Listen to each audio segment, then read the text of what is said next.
Hello, and welcome to our perhaps the last miscellaneous topic of this semester. We'll talk about the navigation component. So recently we talked about sensors, before that few other topics, and we'll end up with navigation component, um, which is a component that is supposed to provide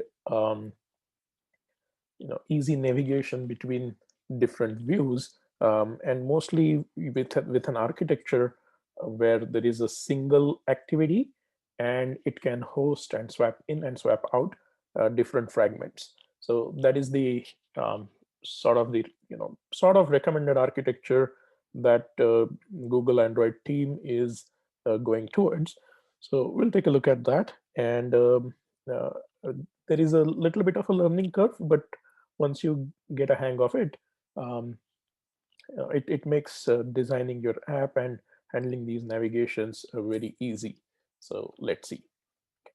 Yeah, navigation component, it's one of the architecture components, just like our model view, repository, database pattern. Um, and as I said, I mean, that seems to be the way going forward from Android's point of view. So let's see. Um, N- Navigation basically here means interacting with different pieces of your app, right? So it could be from one activity to another, or from one fragment to another, um, or from like navigation drawer, toolbar, or bottom navigation panel, or a dialog that pops up. All sorts of such things um, can be handled using this navigation component in a graceful way and in a maintainable way. So using this navigation component, it ensures a consistent and predictable user experience, um, uh, since the design of the component itself kind of ensures a lot of things. But of course, as I said, there is a learning curve. Um, okay, so there are three key parts to the navigation component. First, there is a navigation graph, which is an XML source. It will create an XML file, and it will contain all the information of um, the the terminology is destination and action. Destination are the actual screens that you will land to, and actions are the transitions between them. The second part is a nav host. So the navigation component contains a default nav host implementation, which is a nav host fragment, and that then can display a bunch of fragments and swap them in and out, as I was saying just a minute back. Um, Third, you have a nav controller, which is responsible for orchestrating the swapping of these destinations, etc. And it helps the user move throughout the app. So that's where you manage these navigations. So these are the three components. Um, and the basic principle is you tell the nav controller that you want to navigate either along a specific path, which is the action, or directly to a specific destination, and then it does it for you. You can also add several properties to this navigation, like adding animations. Like you might have seen in a tabbed app where there are a bunch of tabs, left, first, second, third, from left to right. Um, if you just swipe left or swipe right, it gives you a certain animation and takes you to that particular tab. So that is the kind of transition we are, or our animation, additional properties that we can use and add in using this component. So uh, major benefits include, first of all, handling fragment transactions. So when we introduced fragments, you'd remember you have to manually swap them in and out. You have to worry about how to pass the arguments, how should fragment A talk to fragment B, what data can be passed, and so on. So all of that is streamlined, um, to a great extent using this navigation component. Handling of up and back button also happens correctly by default. So you know, the up button is when you go from the parent activity to a child activity, like say in our Shohan game, your main wallet activity is the parent, and then the Shohan activity is the child. So going from parent to child, you click on the button, and then when you click back, you should come back to the parent, that is the wallet activity in this example. But you may also see, if you configure it properly, you can also create that up button, which is the left arrow in the top left corner of the child app, and clicking that should also bring you back to the previous one. So with fragments, um, it's a slightly more complicated, or the default behavior has to be wired in even with the activities.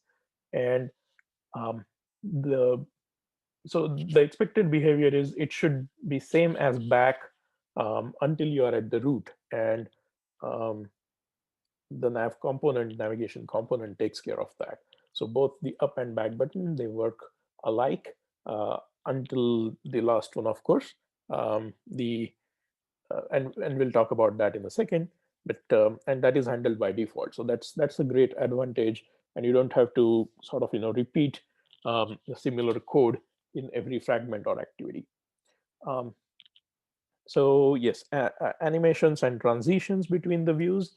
There are standardized resources. You can add uh, properties and attributes to the animations and such, and you can simply use them. Okay. Yeah. Then implementing and handling deep linking. So deep linking is when you you can you can you can enter an app in the middle of things, right? For example, with an implicit intent or something like that. So um, when that happens, you have to be careful because you need to manage the back stack. It should go on the right stack, and should pop up back to the appropriate location. So all of that is also handled um, in a very streamlined way. We won't be talking about that in this video, but there are resources which in the Android developer guide which you should look at. Okay.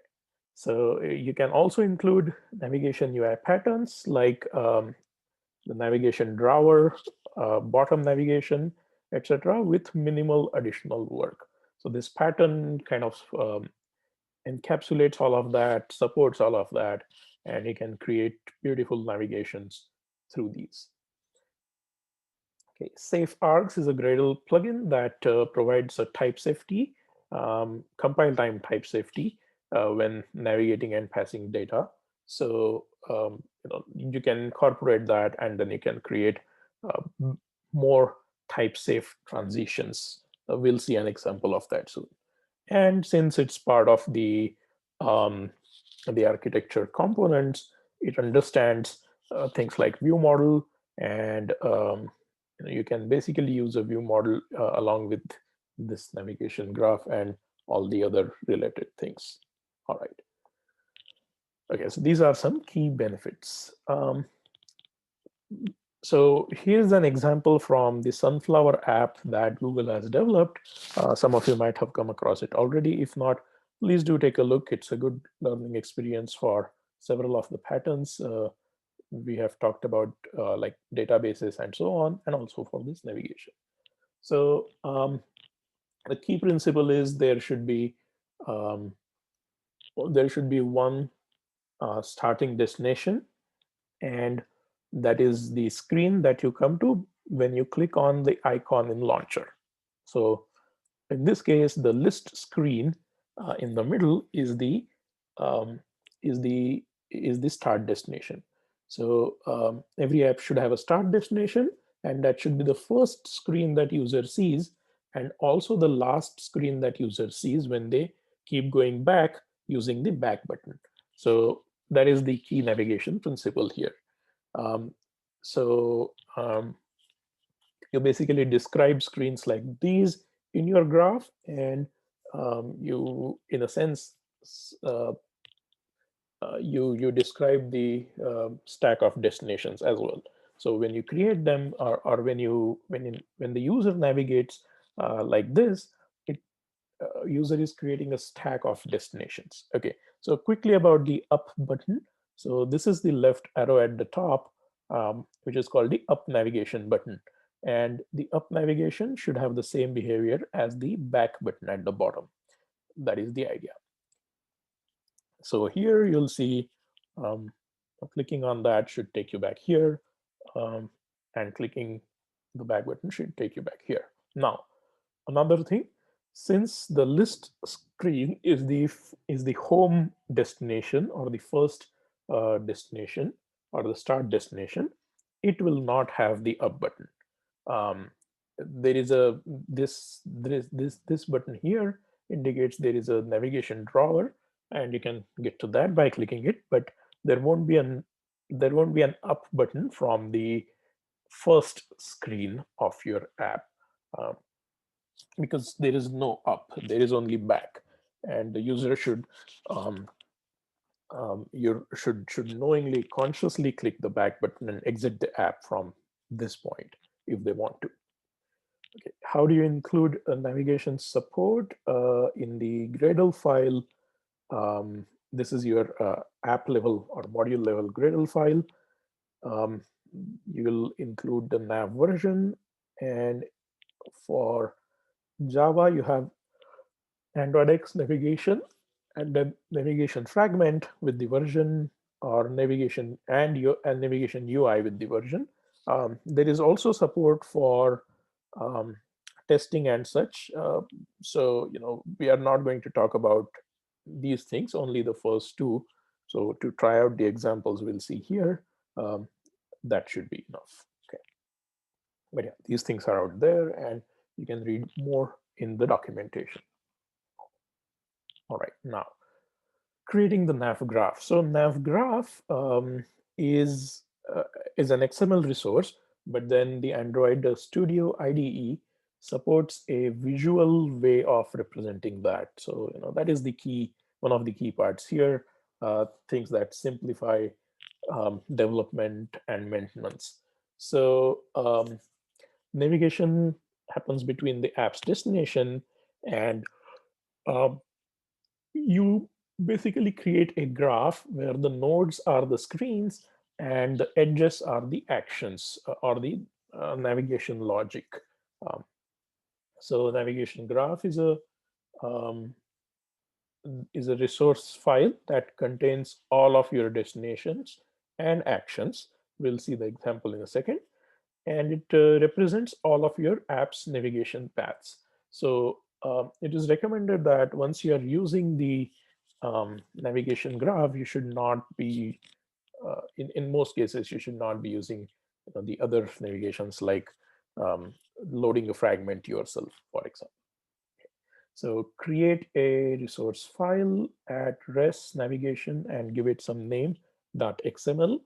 Um, and since, by the way, choose the type to be navigation when you create it, like we chose the type menu when we created the menus, and then um, placing it in this navigation folder tells Android Studio that it should be opened in the navigation editor. Um, yeah, by the way, I think I said it already, but this particular component or structure is designed for apps that have one main activity and multiple fragment destinations. So the main activity um, holds the host for swapping the fragments, and it is associated with a navigation graph.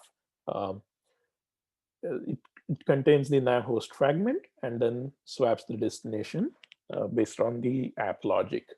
Um, so in an app with multiple activity destinations, each activity should have its own navigation graph.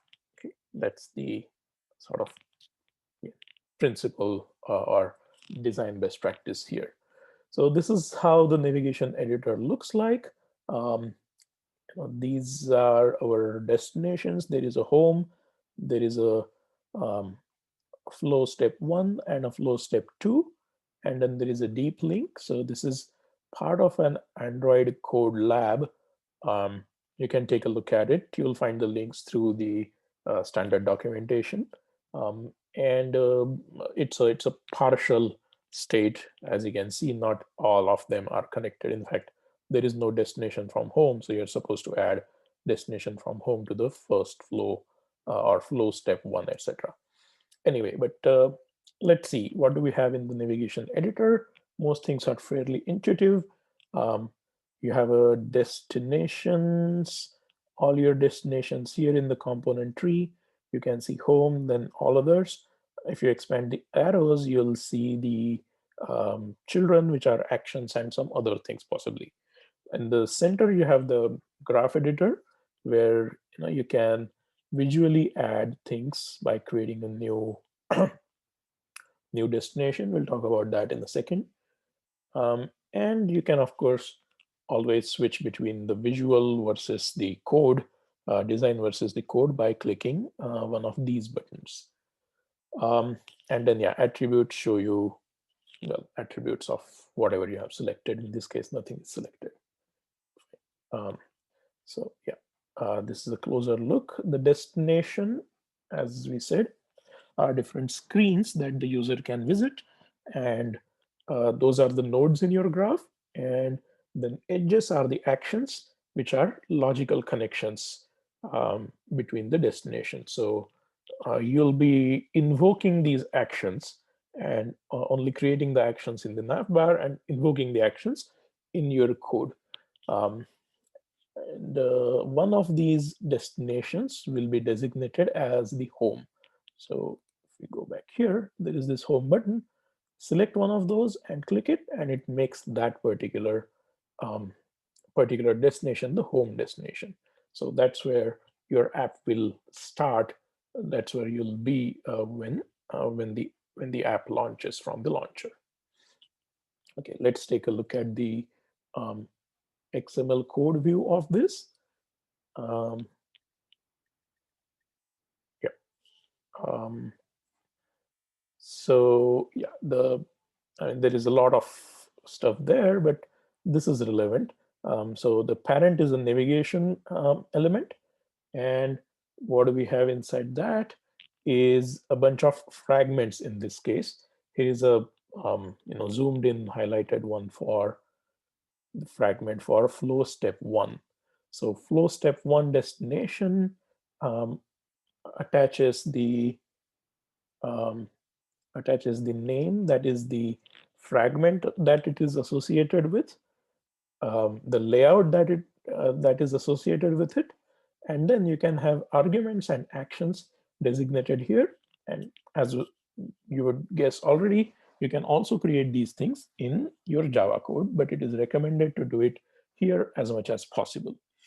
Okay, so first let's talk about the action. The action here is, it has some ID. This is the ID you will use when creating the action, or rather when navigating using the action in your Java code.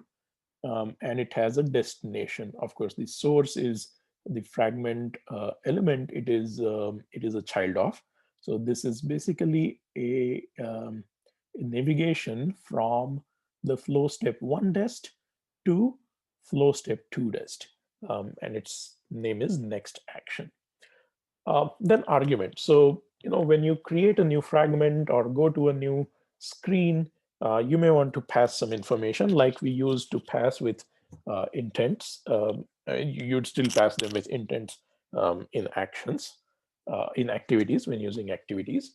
So, but with fragments, um, you'd perhaps remember having to write those callbacks or do something else, or going through the parent fragment manager and so on. So here in this XML, you can specify arguments, and you can give them name and type and default values. And when you create, or when you take this navigation action, you can simply add those arguments here. in the destination fragment, like flow step to dest in this case, you will get those arguments by doing get args, check if they are null. If not, extract them. They are basically bundles, so extract them using you know get string and similar methods that we have seen on the arguments. So this is how it simplifies passing data between fragments as you're making any navigation. Okay.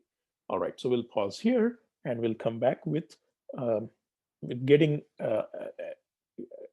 the navigation to work using a small example. Thank you.